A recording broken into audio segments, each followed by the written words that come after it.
पूजन करते समय, तुलसी को जल चढ़ाते समय, अभिषेक पूजन करते समय, घर में आप पूजन कर रहे हैं उस समय पर तुलसी को जल चढ़ा रहे हो, उस समय पर पीपल की पूजन कर रहे हो, उस समय पर बेलपत्री का पूजन कर रहे हो, उस समय पर आंवले का पूजन कर रहे हो, उस समय पर या कोई पूजन भजन आप कर रहे हैं उस समय पर दरवाजे पर अगर 3 सामने खड़े हो जाते हैं तो ये समझ लेना कि आपकी पूजा को भगवान ने स्वीकार कर लिया।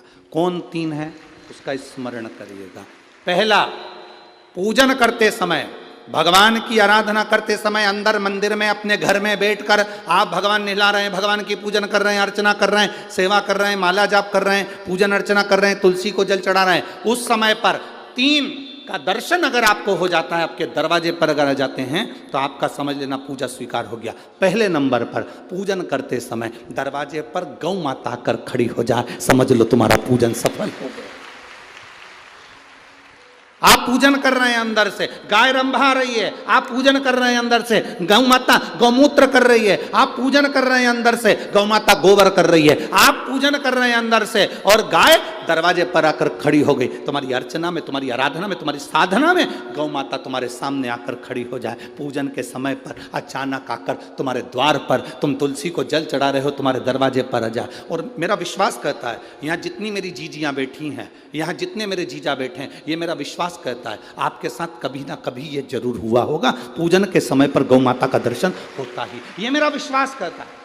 और ये कब होता है? जिस दिन आपका चित्त, मन, वृत्ति भगवान में रमी हो। चाहे तुम राम जपो, हनुमान जपो, शिव जपो, तुम्हारी मर्जी पड़े वो जपो। तुम देवी की भी पूजन कर रहे हो, किसी की देवता की पूजन कर रहे हो, कुल देवता की पूजन कर रहे हो, दिल से कर रहे हो, तो ये 3 का अगर दर्शन हो जाए तो कार्य सफल है। पहला, जम के बोलो, गौ माता। दूसरे नंबर पर हमारे यहाँ हम पूजन में लगे हुए हैं, आराधना में लगे हुए हैं, भगवान की अविरल भक्ति में लगे हुए हैं, भगवान की पूजन, आराधना और भक्ति में हम तल्लीन हैं।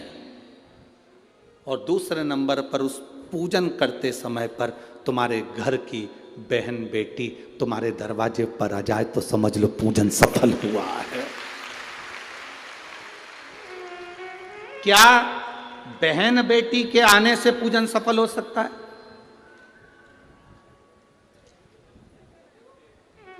कहां लिखा हुआ है महाराज जी? आप इतनी बड़ी बड़ी बातें कहते हो। पूछने वाले पूछ सकते हैं, कहने वाले कह सकते हैं, आपने कैसे कह दिया कि बहन बेटी के आने से सफल हो जाता कार्य? तो आप उठाओ, हिमालय राज का बेटा बाणासुर से दोस्ती कर लेता, माता पार्वती का भाई बाणासुर से दोस्ती कर लेता है, और दोस्ती कर लेता है तो उसके चुंगल में फंस जाता है, बाणासुर के चुंगल में भाई संकट में आ जाता है। आज हिमालय राज और मैनावती दोनों बैठकर भगवान की आराधना कर रहे थे, इतने में पार्वती का आगमन हो जाता है।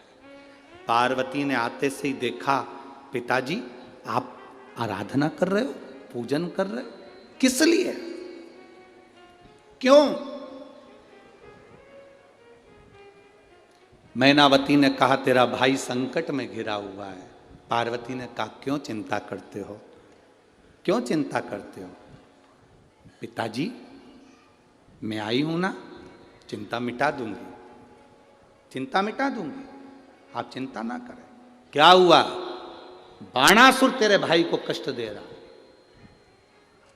बेटी पार्वती ने संकल्प ले लिया, उस बाणासुर का अंत मैं करूंगी। ना भगवान ब्रह्मा बाणासुर को मार सके, ना भगवान कृष्ण बाणासुर को मार सके। बाणासुर की कन्या भगवान कृष्ण के पास में, वहां उनके पौत्र के पास में गई, भगवान कृष्ण का युद्ध बाणासुर के साथ हुआ, 1000 भुजा, तो बाणासुर को भगवान कृष्ण नहीं मार सके। बाणासुर को न नारायण मार सके, न ब्रह्मा मार सके, बाणासुर को न शंकर मार सके, क्योंकि शिव ने तो वर दिया था। बाणासुर को केवल मारा है तो माता पार्वती अर्ध कुंवारी बनकर संहार कर कर चली जाती।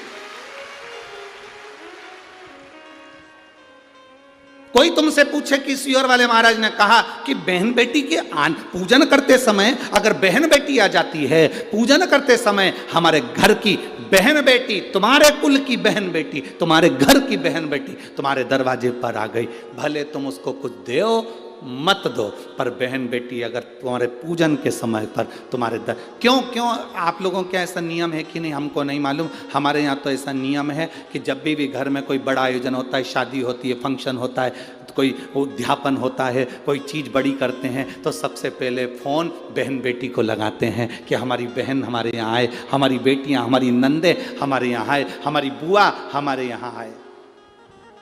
अब पूछोगे गुरुजी ये प्रसंग बहन बेटी को बुलाने का तो भगवान कृष्ण के यहां से चालू हुआ।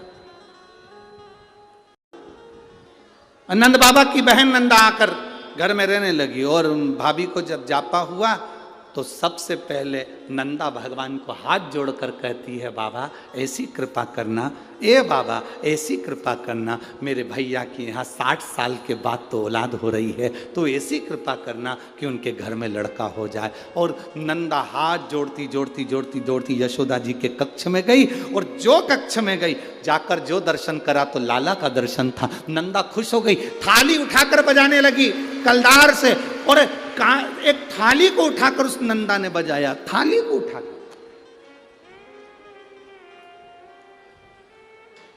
कांसे की थाली, पीतल की थाली, तांबे की थाली, जिसके घर में बजती थी उसके घर में शुभ संदेश आता था।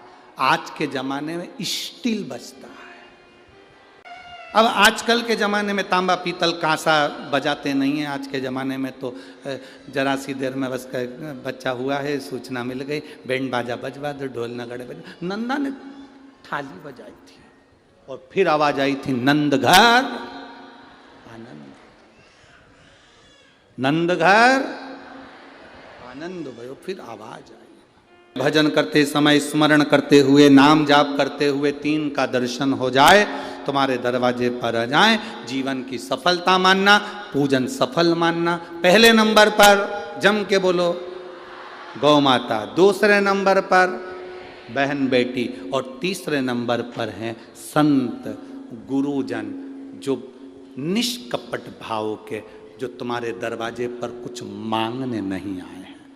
जो मांगने आए हैं वो नहीं, पूजन करते समय तुम्हारे दरवाजे पर कोई संत, कोई ब्राह्मण, कोई गुरुजन, कोई भक्त ऐसा आ जाए जो मांगने नहीं आया, फिर बस तुम्हारे सामने तिलक लगाकर भक्ति में डूबा हुआ, भजन में डूबा हुआ वो तुम्हारे सामने आ जाए, समझ लो कि तुम्हारी पूजन सफल हो गई।